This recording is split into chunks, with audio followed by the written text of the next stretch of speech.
Welcome back, guys, to the Orlando Huskies franchise. It's the recap video of Season 4. The Huskies collapsed at the end of the season in playoff position, but lost four straight to be knocked out of the playoffs. Fortunately, we didn't make it. This video will go over some stats. We'll look at some awards, the playoff bracket, and maybe a little bit of scouting, but that might be for a later video on. We'll look at the playoff bracket to begin. As you see, the Chiefs and the Cowboys are in the Super Bowl. We ended up sweeping the Chiefs this year, so unfortunate that we couldn't get into the playoffs to play them. But they ended up beating the Steelers in the round one, and then they beat the Texans, who were the one seed in round two, and then they ended up beating the Bills to go to the Super Bowl.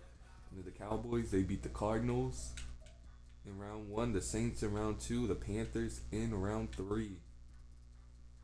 And that is your Super Bowl matchup in 2046, year four of the franchise. We'll look at some yearly awards as Larry Lamb, back-to-back MVPs for Larry. Coach of the Year goes to Daniel Moore from the Texans. Offensive Player of the Year, Larry Lamb as well. And you see Brian Stokes at number 2. No Huskies on that list. Defensive Player of the Year, Keon Redmond from the Jaguars. Once again, no Huskies for Defensive Player of the Year. Offensive Rookie of the Year goes to John Long. And when we played the Jaguars, he destroyed us. Jake Jackson, also a great rookie class from the Jaguars. No Huskies once again. Defensive Rookie of the Year, Greg Walton. And this is where I think Vigil Hatcher was robbed. I looked at the stats, and Vigil Hatcher, in my opinion, deserved it way more than Greg Walton. But he's the only Husky on this list as well. Best QB, Josh does not sneak his way onto this list, which is surprising because he's top of the league in most of the important stats, but he doesn't sneak his way on. Best running back, Drew Stevens there at number 5. Best receiver, you have Hunter sneaking in at number 7. In my opinion, he should have been at least top 5. Best offensive line, obviously offensive line is a struggle right now, so no offensive lineman there. Best D-line, I had CJ Hunter around this spot for majority of the year. He doesn't end up on the list.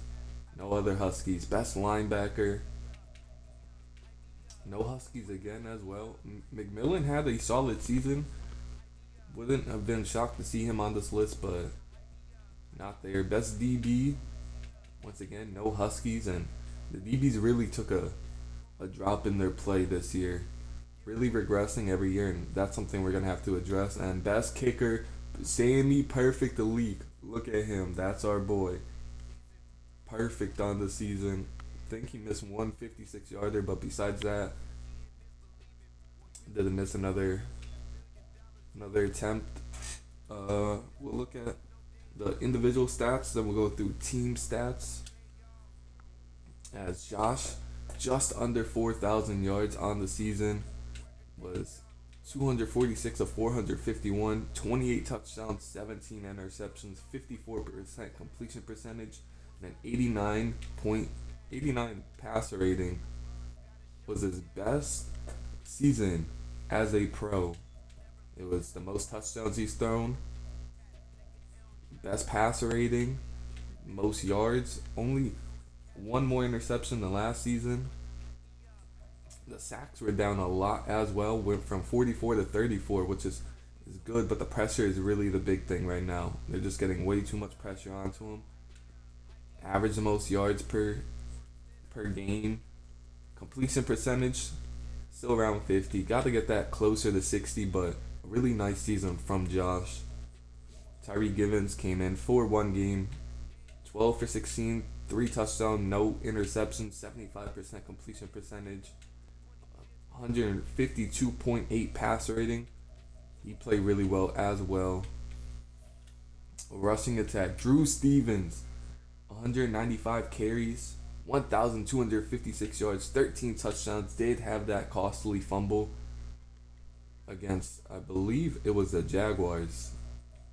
Josh, 47 carries, 329 yards, 4 touchdowns, had 8 fumbles. I don't know how many he lost, but I don't think it was all 8. Steven Sutherland will probably be replacing Jabari Sweet in his role this upcoming season, so he should see an expanded role.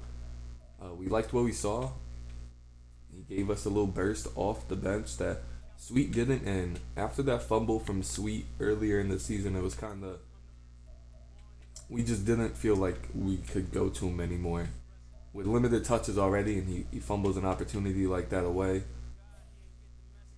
Receiving now, Hunter, 73. Actually, let's look at Drew Stevens' career stats. Match up his best season. So it's his second most carries, most yards, best yards per carry, most touchdowns. He actually has a decent amount of fumbles in his career. Yards after contact, 308. Like to see that higher. I mean, number a little bit higher, but he's looking really good. He looked really good this season, with the offense being able to be opened up a little bit more. He was hurt a little bit last year, so that's why he didn't reach over 1,000 this season. Didn't reach over 1,000, but looks pretty solid, and we're excited to have him back on the team. You know that you're not supposed to give or running back second contracts, but I feel like giving him a second contract is really, really good, and hopefully he doesn't let us down. As receiving now, Hunter, 73 catches, 1,212 yards, 8 touchdowns. I wish we could see drops because I know he had a couple of drops. But a really good season from Hunter. Just got to clean up some of the drops that he's had. And Jason Blacklock, he missed, I think it was a game or two, maybe just a game. But 46 catches, 852 yards, 6 touchdowns. Solid season from Jason as our receiver too. And then Damian, 47 catches, 646 yards, 6 touchdowns. Really came on strong at the end of the season. Was lackluster the beginning of the half, but really finished the season nicely. And hopefully could add on to that going into year 2. As Kylo, 35 catches, 618 yards, and a touchdown. Solid season, he's more of a deep threat than a true receiver that could get open consistently.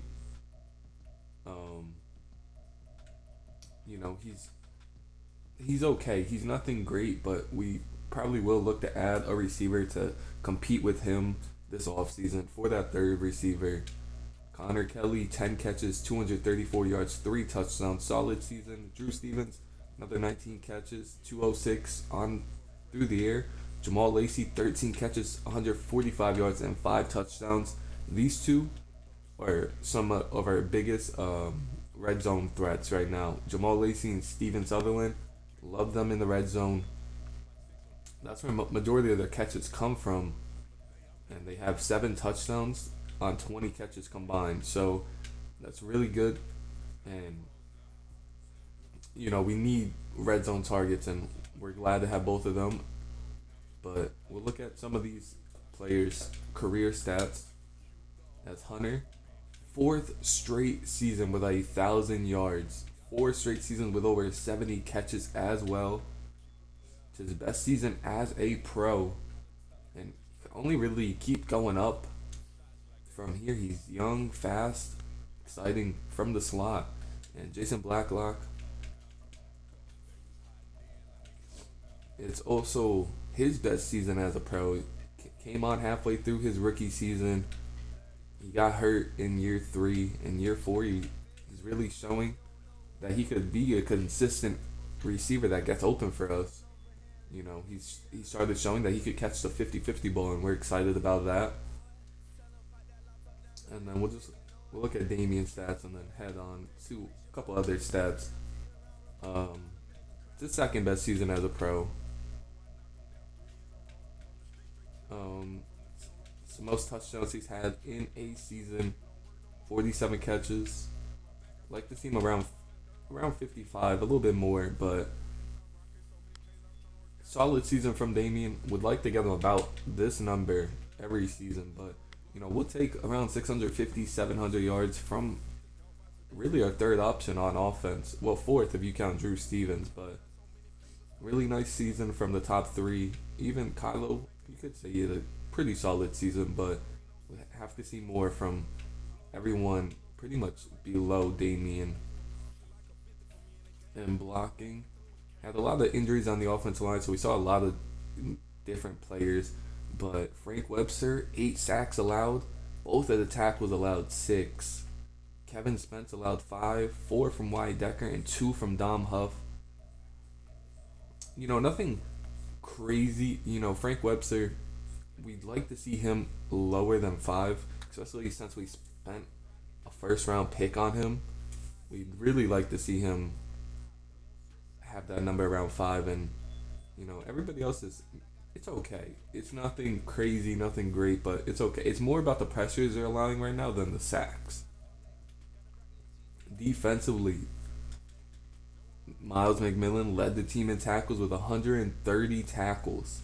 102 for Tavon Johnson, 78 for Gage, 62 for Dylan and Shane, 60 for Wilcox, 46 for Steven Stain, 34 for Good, 30 for Caden, 28 for Travis McCain, 27 for CJ, 26 for Vigil Hatcher, 24 for Grimes, 24 for Justin, 20 for Javon Young, 15 for Pat McClendon, 14 for Gordon, 13 for Patrick, 10. I have to see White in a lot more. That's my fault. I didn't have him in a couple formations earlier in the season. Really wasted his rookie season, but would like to see him in a little bit more. Tackles for loss. CJ Hunter led the team in tackles for loss with 16. Vigil Hatcher has 12. Grimes with 10. Miles McMillan and Johnson both with 9.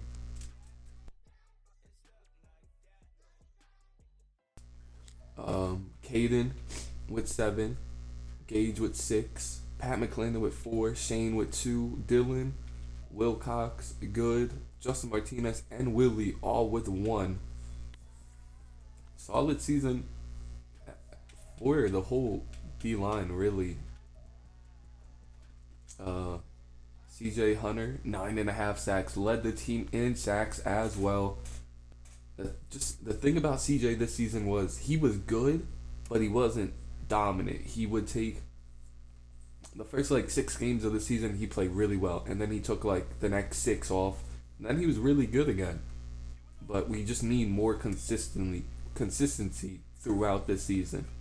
4.5 for Vigil Hatcher, 3.5 for Caden and Tavon Johnson, 3 for Pat McClendon, 2.5 for Grimes, 1.5 for Gage, 1 for Good, half a sack for McMillan. Solid after the quarterback this season. Like to see Caden have a little bit more, maybe closer to 5, around where Hatcher's at. Sacks or picks, I should say. Dylan with 3, Good, McMillan, Shane, and Steven Stain all with 1, and we have to turn over the ball more. We have to catch these interceptions when they're thrown to us. Can't drop them. Have to be able to catch them. But Dylan with a solid season with 3. And then he also led the team with 6 pass deflections. Steven Stain with 4. Justin Martinez with 2. McMillan, Shane, Johnson, Grimes, Gage, Wilcox, and Javon Young all with 1 pass deflection. Some of those are drop picks. Some of those are just they couldn't get to the ball, so they had to deflect it in the air. And forced fumbles. Tavon Johnson forced 4 fumbles again. He's a fumble machine. But then Justin, McMillan, Grimes, Gage, Wilcox, CJ, Caden, and Miles Franklin all forced 1. But we only recovered 6 of the fumbles, and 1 from CJ, 1 from Caden, 1 from Dylan, Stanton, and Shane, and Javon Young. And we have to recover more of those fumbles. If we're forcing 13 to 14 fumbles, we have to recover more than 6. as CJ Hunter had the fumble six and then Dylan had the pick six. We'll look at some of these guys, their stats. Starting with CJ Hunter, who's dealt with injuries majority of his career, which is why last season was so lackluster.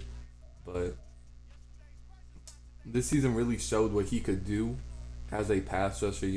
These 2 seasons, he was really the only pass rusher we had. So he was getting double teamed, and now 9.5, 16 tackles for loss, and signed to his 5th-year option next year. So we'll really see what he could do heading into a contract season. And then somebody I want to point out is Shane. Started off the franchise really good. 106 tackles, 3 tackles for loss, 2 interceptions, 2 pass deflections, a forced fumble. But then he had a down season, which was okay. The whole defense kind of down this season. And then he had the bounce back season, 67 tackles, 2 tackles for loss, 3 interceptions, pass deflection, forced fumble, a fumble recovery. So then we thought he was back. And then just kind of another lackluster season this season. And he did sign a 2-year extension. So have to really see more from him, as he could be replaced. And Caden, he's another pass rusher we're excited for. He's a younger pass rusher. Didn't really see a lot of him in these games. Only 2, 1 sack, 1 sack. Only 3.5 this season, but it is a career high. It's tied his career high in tackles for loss. Has his most tackles in a season. Forced a fumble, recovered a fumble. I think he's just starting to find his footing as a full-time player. And I think next season it could only go up for him, really. And this is another one in the slot. Gage had a pretty solid season. Really found his role in the slot. He was outside the first two seasons. Had no picks this season, but forced 3 fumbles in year 1. And really found his footing in the slot these past 2 seasons. Hasn't really caught a lot of picks, but the tackles for losses, tackles, he got a sack and a half this season. So if he could blend that with the coverage skills, I think it can only go up for Gage here, as I'm pretty sure he is also extended for another 2 seasons. So feel solid about that. And then I guess we'll look at kicking. Sammy Leak, 16 for 17. I think the only one he missed was the 56-yarder, which was unfortunate. We'll look at these stats really quickly. Total offense, we're top 10 in total offense. Good to see that. Passing offense, around top 7 for that. Rushing offense, looks like we're about middle of the pack for rushing offense. Points per game, 3rd in the league. Passing touchdowns, around 6. Rushing touchdowns, probably going to be closer to the bottom half. Or actually, looks like we're about middle of the half with 19. Defensively, passing defense, one of the worst in the leagues, and that has to improve this season. Rushing defense, though, we're actually the best in the league, but that's probably because they could throw so easily on us. Points allowed, surprisingly, the Dolphins allowed more points, and we'll take that. We'll definitely take that. QB sacks, had 29 as a unit, around halfway towards the bottom, more towards the bottom. Forced fumble recoveries, 6, and we also forced the most fumbles, but so we'll take leading league in that category. Picks, we're around middle of the pack. We're actually closer to the bottom, honestly, but that has to improve. Conversions,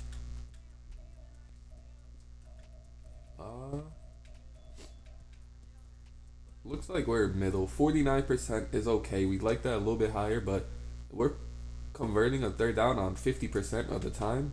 We'll take that. 4th down,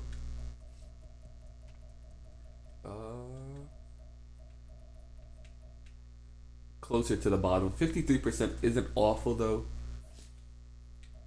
Red zone efficiency. It looks like we're actually second worst in the red zone efficiency. So the offense has to get better in the red zone, have to score more points. Defensively, we're the best in the league. So that's really good. Have to get better in the red zone on offense. Red zone defense can stay the same because we've been really good in the red zone defense. But that's gonna end this video. It's a good season, I will say. Unfortunately, we couldn't close out the season how we wanted to, but a good season to bounce back after only having 6 wins in our previous 3 seasons. We now have 8 this season. Only could go up from here, and I'll see you guys in the off-season videos. Peace.